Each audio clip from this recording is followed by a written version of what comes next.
Sin mentirte, en julio 2013 todos mis clientes se fueron. Entonces yo me quedo sin ingresos y con 30 millones de pesos en deudas. Ahí fue que yo me di cuenta que pensábamos iguales y que las consecuencias eran idénticas. Cárcel, hospital o muerte. ¿A dónde se iba el dinero? Porque el que no paga consecuencias no se sana. Si a mí tú me hubieses dicho en el 2013, mira, tiene que pasar todo eso para ser la única psicóloga financiera que hay en este país, dar charla y conferencias, yo te hubiese dicho, eso es mentira. Este episodio es traído a ustedes por Banco Popular, 60 años siendo el banco de las ideas. Indubeca, esto es súper especial.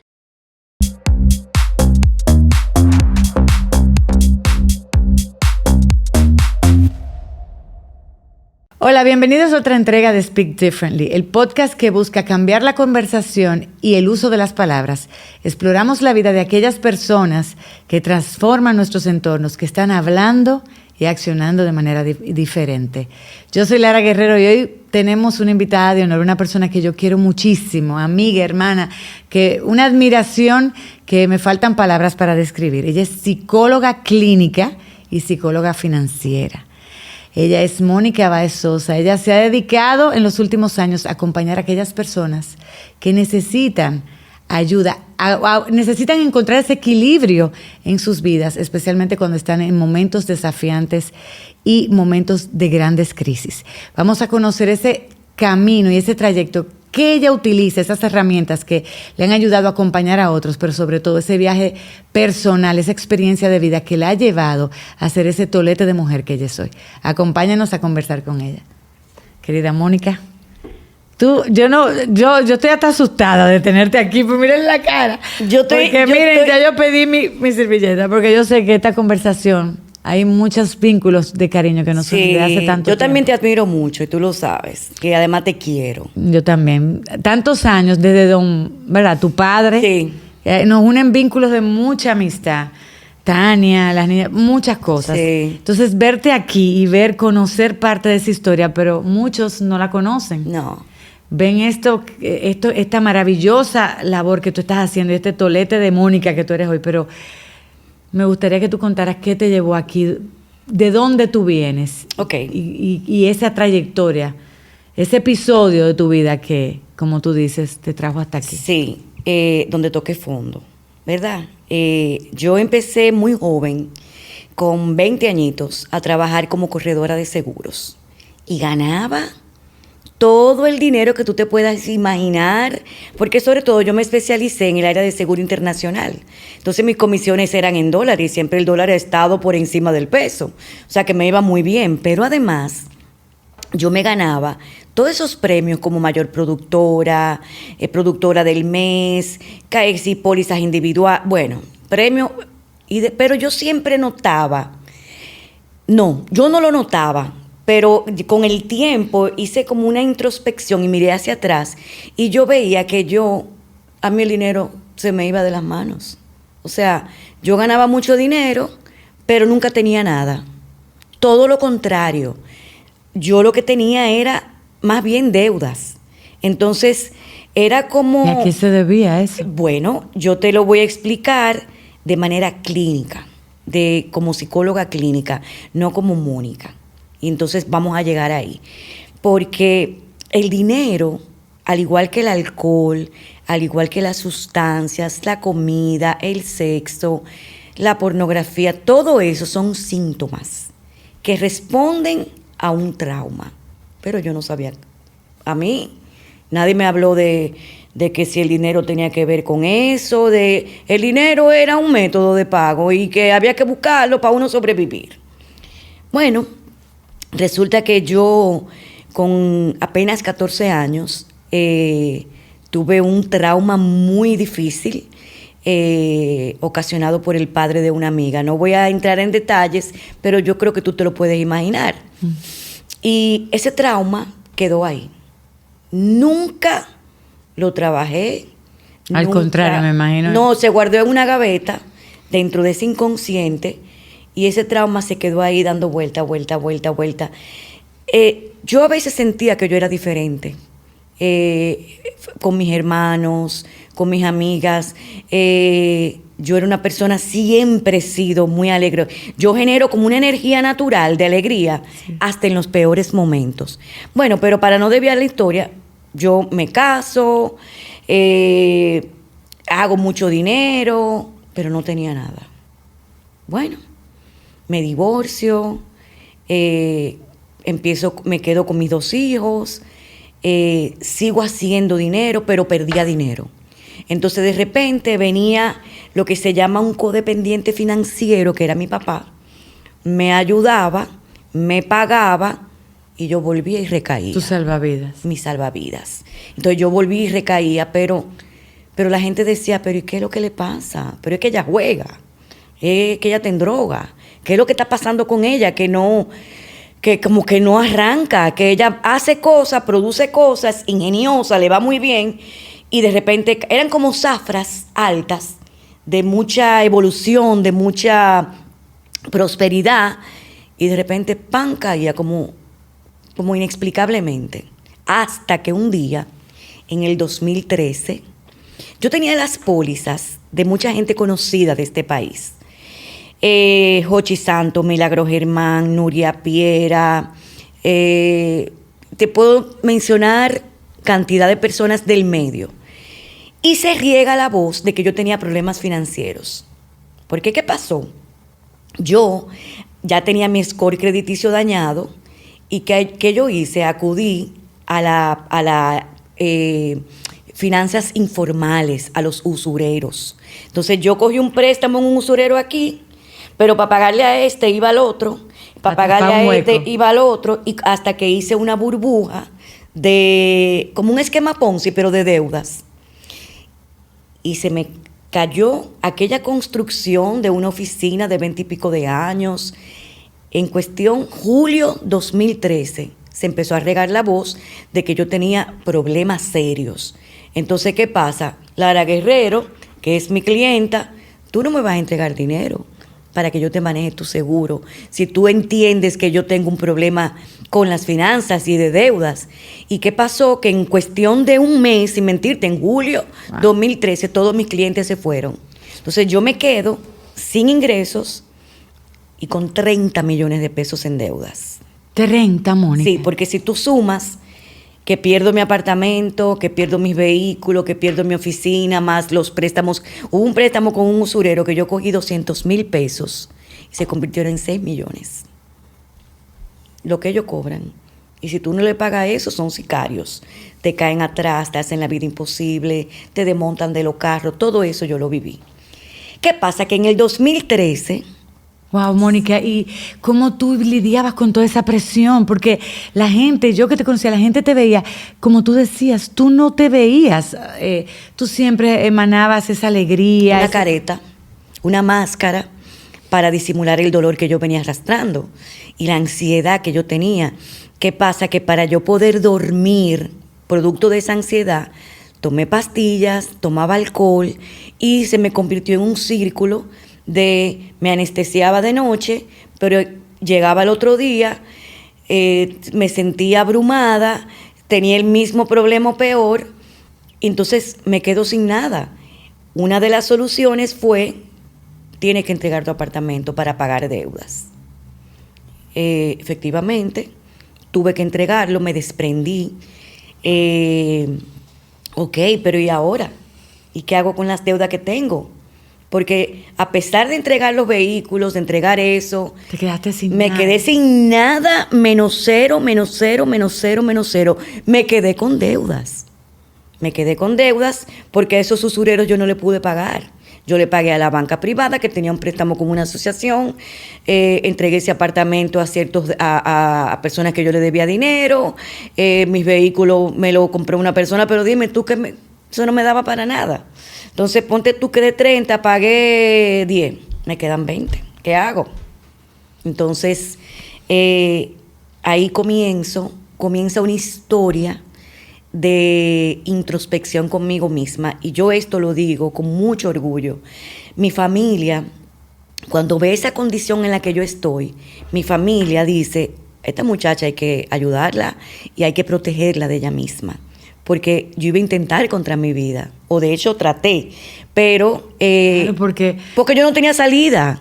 Entonces mi única salida en mi cabeza era, ok, yo me quito la vida, mis hijos se quedan con su papá y ya esa deuda ya se murió, ya la deuda no hay que o pagarla. sea, que tú lo pensaste. Claro que sí, claro que sí. Y sí, mi familia no lo supo. Sin embargo, uno de mis hijos sí. Entonces, mi familia, ahí es que dice, a ella hay que protegerla de ella misma. Y deciden internarme en un sitio que me salvó la vida, que se llama Fénix. Pero en contra de tu voluntad. No, ¿Tú te dejaste? no, tú sabes que yo estaba como anestesiada, como cuando tú estás desconectada de la realidad. Mi mamá, muy sabia, me dijo, no te preocupes que soy un mena más.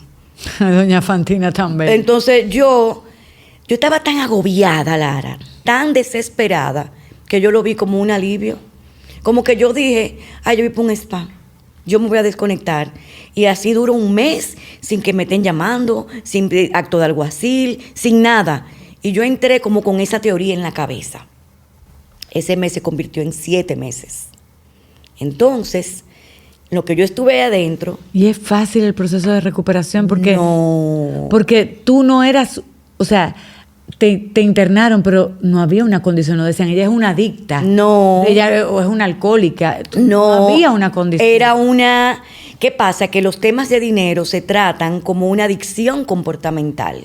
Ahí es que yo descubro, ahí sentada, habían ludópatas, habían adictos a la cocaína, habían adictos a la heroína, vi síndrome de abstinencia, oí esas historias desgarradoras y ahí yo empecé a hacer un diario. Yo escribía todos los días yo escribía lo que me pasaba, lo que yo vivía. A veces yo lo cojo y lo leo. Yo digo, pero es que ¿cómo fue que yo pude? Y entonces ahí yo descubrí que el pensamiento del adicto a la cocaína, el pensamiento del ludópata y el pensamiento del deudor es idéntico. ¿Y cuál es ese pensamiento? Un pensamiento obsesivo, compulsivo, con buscar dinero. No importa si es prestado, tú cuando te lo dan, tú crees que es tuyo. Tú juras que es tuyo. Y de hecho tú entras como en una fase de euforia que tú no ves la consecuencia de que hay que pagarlo a no sé cuántos miles de por ciento. Nada de eso, tú no ves nada de eso. Tú simplemente es como una sensación de bienestar que te da. Entonces acuérdate que te dije ahorita que el dinero es un síntoma, que es un alivio momentáneo para tapar el trauma que tú vienes arrastrando. Esos traumas pueden ser un duelo no trabajado, un divorcio mal trabajado, un abuso sexual, pueden ser muchos, abandono, 1000 cosas. Y el síntoma se manifiesta a través de deudas, ludopatía, etcétera, etcétera. En alguna adicción. En alguna adicción. Es un escapatorio, es una forma de... Es una forma de escape. Entonces ahí fue que yo me di cuenta que pensábamos iguales y que las consecuencias eran idénticas. Cárcel, hospital o muerte.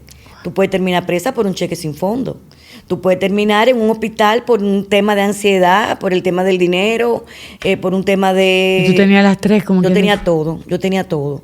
Entonces ahí fue que yo empecé a trabajar qué era lo que pasaba conmigo. Y ahí es que yo descubro que yo venía arrastrando algo que me dolía mucho, que yo no sabía yo lo había disfrazado. Y ahí salió como disfrazado a través de deudas. Entonces, estoy ahí adentro. Mientras tanto, mis hijos se quedan con su papá. Uno de ellos tuvo un tiempo con mi sobrina Techi. Esto es un tema multifamiliar, un apoyo familiar. Entonces, cuando yo saliera, ¿qué iba a pasar? Esa era la pregunta de mi familia. ¿Y ahora qué? Esta muchacha está desacreditada. Porque dime, el tema del seguro es confianza. Tú no me estás comprando esta taza. Tú me estás comprando lo que yo te digo. Entonces, ya terapéuticamente me dijeron, por ahí no es. El tema del seguro, bye. Entonces, ¿y ahora qué yo voy a hacer? Entonces, la pregunta de mi familia era, ¿qué va a hacer esta muchacha con 45 años? Ya yo tenía 46, que es como una edad, como medium, tarde para empezar, tarde para terminar. Tú no sabes ni... Para Dios nunca está. No. Espérate, pero eso yo no lo sabía. Mira, yo tenía algo dentro de mí, que cuando yo estaba en medio de esa crisis, yo andaba a pie, porque parte del proceso terapéutico era, métete en el mundo. Tú andabas en un 5% de esta sociedad. Esa no es la vida. Hay un 80% que tú no conoces. Los que andan en el metro, los que andan en carro público, los que andan en su guaguita que dice EWAS. Tú te escondías, la gente, tú te sentías, una vez saliste, que tú tenías que esconderte o no, que no podías darle la cara o ya tú no podías estar en los círculos que tú... No, me sugirieron que por un tiempo me alejara, porque podía compararme con lo que tenía, con lo que ya no tengo. Pero mira, yo tengo un círculo de amigas. No. Son hermanas. No. Sí. O sea, esas mujeres Lo sé. me esperaron, lloraron, de todo, Sí. de todo. Y yo tenía temor, eso sí, como de que, ¿y ahora cómo yo me voy a adaptar? Yo no tengo dinero. Y tú dirás, y mucha gente se lo ha preguntado, pero mi familia era una familia acomodada. ¿Y por qué esa carencia? Es que parte del proceso terapéutico era que no me ayudaran. Establecer límites. No la ayuden para que toque fondo y pague consecuencias, porque el que no paga consecuencias no se sana. No se sana. Bueno, salgo. Con 20 millones, tú dices. Salgo y toda esa deuda ahí caminando. Y muriéndome de encontrarme con uno de esos prestamistas, que sé yo qué. Comienzo a andar la vida normal del ser humano.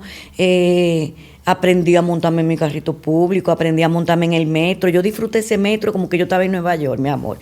Como que yo me disocié. Y yo me lo gocé de verdad. Y hice amigos ahí adentro, de todo. Hasta que emprendo un negocio de desayunos. Recuerdo. ¿Te acuerdas? Perfectamente. Yo dije, bellísimo. Tiene que ser algo que yo... Mira, yo me levanto temprano, ya yo no salgo de noche, yo no tomo alcohol. Tiene que ser algo como que ande como por esa sintonía. Efectivamente, puse un negocio pero yo lo que hacía era bandejas. Unas bandejas bellísimas, lo recuerdo. A domicilio, pero tú sabes que yo era que la hacía, que la llevaba, yo era todo. Hasta que un día licité en el gobierno para unos desayunos al Tribunal Constitucional y gané. Y ahí fue como mi primer arranque. Y empecé ya a producir, me compré mi primer carrito, arranqué, hasta que comencé a trabajar en el Estado. Conseguí ese trabajo gracias a una gran amiga que me ayudó y yo arranqué a dar de mí. Yo me fajé a trabajar. El Estado tiene muchos beneficios, que si préstamo del empleado feliz ¿puedo mencionar un banco? Sí. El Banco de Reservas. Y por ahí empecé. Pero ¿qué pasa? Que aprendí, hay unos grupos que tú has oído, los grupos de Alcohólicos Anónimos. Hay unos grupos que se llaman deudores anónimos, que es de dinero. Lo mismo que alcohólico, pero de dinero. Y ahí aprendí que uno tiene que enfrentar a los acreedores. O sea, que tú te fuiste a dar la cara. Uno por uno. Uno por uno. Entonces, A decirle que perdón. No. Yo le dije, honestidad radical. Mira, Lara, yo sé que tengo una deuda contigo. Yo estoy dispuesta a pagártela. Pero yo ahora mismo, yo no tengo nada. Yo te estoy dando la cara para que tú sepas que yo no me voy a esconder. Y entonces el mismo prestamista me decía, bueno, pero vamos a hacer un acuerdo. Hubo uno que yo le debía 4 millones y me dejó pagando 500. Entonces yo empecé a dar la cara y a hacer acuerdos y con mi salario, Wow, yo iba pagando del salario. Iba pagando 50,000 aquí, 50,000 allí, hasta que llegó el día que no debía absolutamente nada. Mónica. Tú me preguntas, ¿cómo fue? Ponlo en un papel. Hay un poder supremo que no. Amén. No, es que no. Es que a veces yo quiero... Por tu fuerza no pudo haber sido. Que yo sola no pude. Yo a veces iba caminando y yo decía, yo no puedo más. no puedo más. ¿Qué es lo que voy a hacer con mi vida? ¿Qué va a y había como algo dentro de mí que me decía, sigue. Y con todo y eso, yo seguía generando esa personalidad de alegría. Yo no sé cómo era. ¿Y a dónde se iba el dinero? Pagando préstamos. Porque, ¿qué pasa? Okay. En esa época no había este tema de transferencia, ni esta tecnología. Por ejemplo, a mí, Humano me pagaba un cheque y ese cheque tenía que durar unos días en tránsito. Entonces yo, para no tener que esperar esos días en tránsito, yo iba a un departamento, cámbiamelo, pa. Entonces ahí empecé a meterme en ese mundo, que es un mundo terrible. Es como el de las drogas, pero versión dinero. Son terribles, te maltratan, te humillan. Ese es el nombre, usureros. Entonces, claro, si yo ganaba 500,000 pesos y debía en usurero 700, ¿qué? Dime. Entonces, por eso mi familia decía, pero cuidado si ella juega, porque es que ella tiene como un patrón de jugadora y nada que ver. Yo recuerdo que yo fui un viaje a Las Vegas con mis amigas en mi época de una de las épocas de prosperidad, porque yo tuve varias zafras. Íbamos a Las Vegas y tú sabes que estaba lleno de casino. ¿Tú sabes lo que yo hacía? Me sentaba en el lobby a tocar piano. Me acuerdo que un día estaba tocando piano y me echaron hasta dinero. O sea, yo nunca supe, yo ni sé jugar. O sea, que esa no era como la versión. Mi versión es que yo era una adicta al dinero. No al dinero como de que quiero dinero, no, sino adicta a los comportamientos disfuncionales con el dinero. Entonces, en medio de todo eso, yo comienzo a estudiar psicología. ¿Pero qué pasó? Yo hice la pasantía adelante. Pues ellos me internaron. Mi familia me internó, entonces yo hice la pasantía adelante. Ya cuando yo entro a estudiar, yo tenía una experiencia del otro lado. Yo explicaba esas clases que ya tú sabes. Hablaba desde la propia experiencia. Entonces, ahí estudio psicología. Un día, en un viaje a Honduras del trabajo, yo empecé a escribir sobre economía conductual, empecé a indagar, empecé a leer, y enciendo un libro de economía conductual y psicología financiera que hay muy pocos, yo los tengo todos. Y ahí empecé, más ese diario que yo había hecho cuando estaba interna, empecé a fusionar, hasta que yo dije, pero ven acá, yo soy una psicóloga financiera, autodidacta. Entonces lo que hice fue, déjame hacer una maestría, que además tengo que hacerla por ley. Y hago mi maestría en psicología clínica y me formé hasta que estoy donde estoy. Imagínate para la gloria de Dios. Imagínate que si a mí tú me hubieses dicho en el 2013, mira, tiene que pasar todo eso para ser la única psicóloga financiera que hay en este país, dar charlas y conferencias, yo te hubiese dicho, eso es mentira. No lo hubiera creído. No lo hubiese creído. Pero ahora tú tienes la autoridad para hablar sí. de eso. Por eso muchos pacientes cuando van me dicen, pero usted me acaba de decir lo que yo estoy pensando. Yo le dije que yo estuve en esa silla.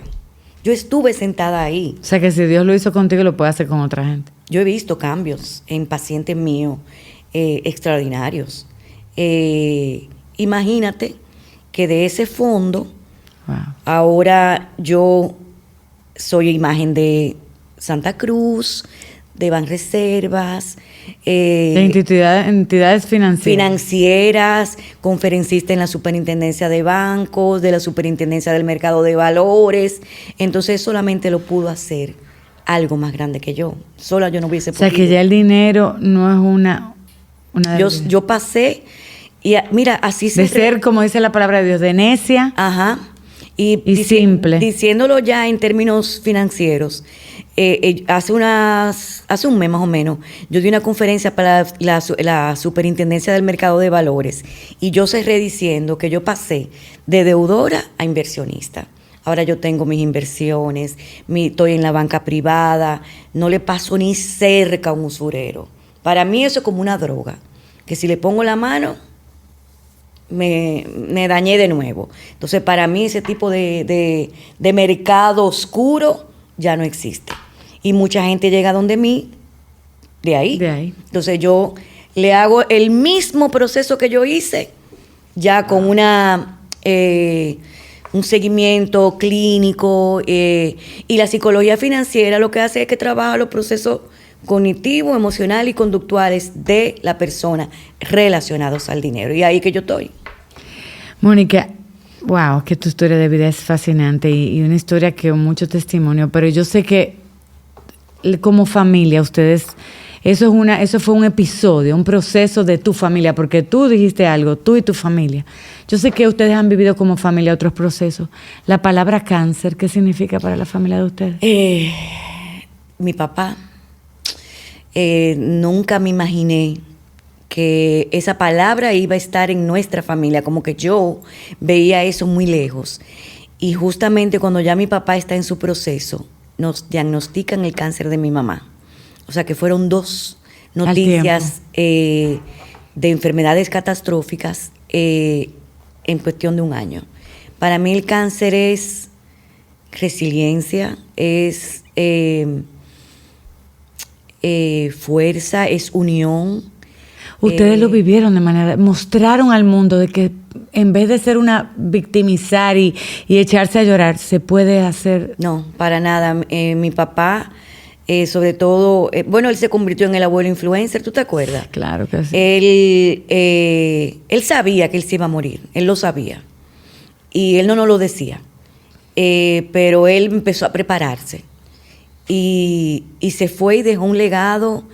Nosotros nos metíamos en esa clínica y es que no moríamos por cuidarlo.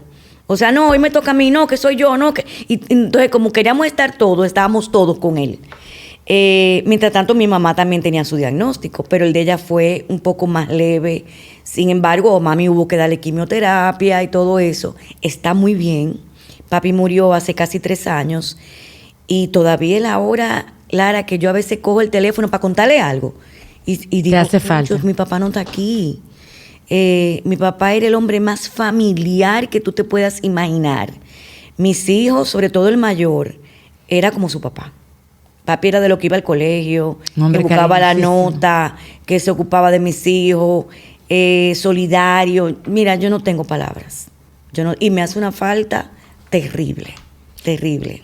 Mónica, este tiempo, yo no entiendo cómo se fue el tiempo, porque... ¿Ya se fue?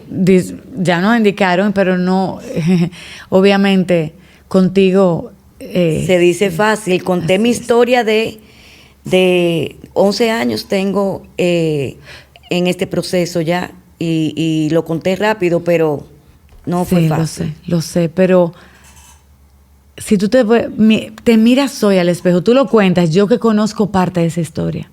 Y sé lo difícil que fue para ti y también te veo porque hace mucho, tú estás recuperada hace mucho, lo tuyo fue una recuperación rápida. Sí, diría. Sí, y te voy a decir algo para que la gente no pierda las esperanzas. Cuando llego al proceso terapéutico, le dijeron a mi familia, esto es un pronóstico reservado, aquí no hay mucho que hacer. Porque según las estadísticas, de 100 personas, solo el 5% o el 3% se recupera. Y uno de los terapeutas dijo, eso fue en el 2013, quizá en 10 años ella empiece como a echar para adelante. Y yo a los 4 años ya yo estaba muy del otro lado. No recuperada, pero sí estaba, yo no sé. Yo me empleé a fondo y dije, yo voy a salir de aquí. Si tú te ves en el espejo todos los días. Sí. Que te sientes orgullosa de la Mónica que tú eres hoy. Sí, me siento orgullosa, me siento plena, me siento estable, me siento feliz, me siento que confieso. Hay días que yo no lo creo. Esa conferencia que yo di para la Superintendencia del Mercado de Valores, ahí habían casi 3,000 personas. Hubo que abrir espacios fuera del hotel como para que la gente lo pudiera ver en pantalla de la cantidad de gente que había ahí. Y cuando yo me vi allá arriba, yo dije, pero esto nada más lo hace un poder superior, que Dios está allá arriba. Esto no lo pude lograr yo sola. Tú me dijiste antes de iniciar que una querida amiga, que es amiga nuestra también, Yolanda, te decía que en lo íntimo, ¿verdad? Cuando tú vas a la intimidad a Dios pedirle... te humilla en privado. No, tú te humillas en Yo me humillo en lo exacto. Y Dios te exalta. Te enaltece en público, y eso fue lo que él hizo. Tú te humillabas en privado, tú ibas Totalmente, donde él totalmente. a contarle todas tus... Yo me arrodillaba en la anunciación y le decía, Dios mío, sácame de aquí, ayúdame, que yo no sé qué hacer, yo no sé cómo hacerlo. Entonces yo iba, salía de ahí con un poco aliviada por la parte espiritual. Sin la parte espiritual yo no estuviera aquí, ¿eh? O sea, eso fue un gran porcentaje de mi recuperación, la parte espiritual. Tú puedes creer en esa matica que está ahí, en un poder superior, en Dios, en Jesús, lo que tú quieras, pero esa parte espiritual fue la que a mí me ayudó, y mi familia, y mis amigas, que sin ellas, todavía hoy por hoy, eso es un respeto que nos tenemos, que nos amamos. Entonces, yo me miro al espejo a veces, Lara, y yo a veces digo, yo no lo creo, y cuando vuelvo y me miro, pues sí, créelo. Sí, porque eso fue un trabajo muy profundo, espiritual, terapéutico, de mucha gente. Yo no puedo dejar de mencionar a doña Giralda Busto de Inver. Esa es mi otra madre. Esa es mi mamá. Esa señora me dio un apoyo, todavía me lo da. Yo sé Todavía. porque... Ella es mi amiga. Ella es mi amiga. O sea, aunque doña Giralda es mayor que yo, es mi amiga a la que yo le pregunto, le consulto. Si yo voy a hacer algo, yo la llamo a ella. Pero yo sé, y para terminar, yo sé porque yo te he referido personas que yo estimo, y yo sé que tú, no sé qué tú haces, pero tú haces algo que hace, que vale la pena y que hace la diferencia. A toda esa gente que está oyendo, que de pronto está pasando por lo mismo que tú, que tiene deudas, que ha vivido vidas simples en la finanza, porque a veces somos simples, no somos, o que tienen otro tipo, están cojeando por otro lado, porque tú eres psicóloga clínica, no es Sí. solamente psicóloga financiera. Claro, claro. Y puede ser que tengamos múltiples, ¿verdad? Múltiples... Claro que sí. Hay cantidad de problemas. Tú puedes tener un duelo no trabajado, tú puedes tener un trauma. ¿Qué tú recomiendas? Terapia, la introspección, la interiorización, conocerte, trabajarte con un profesional de la salud. No inventen haciendo cositas por YouTube, que qué sé yo qué, que fulano me dijo. No, esto es un tema clínico, que hay que, para sacarte de ahí, por eso es que la depresión es una enfermedad.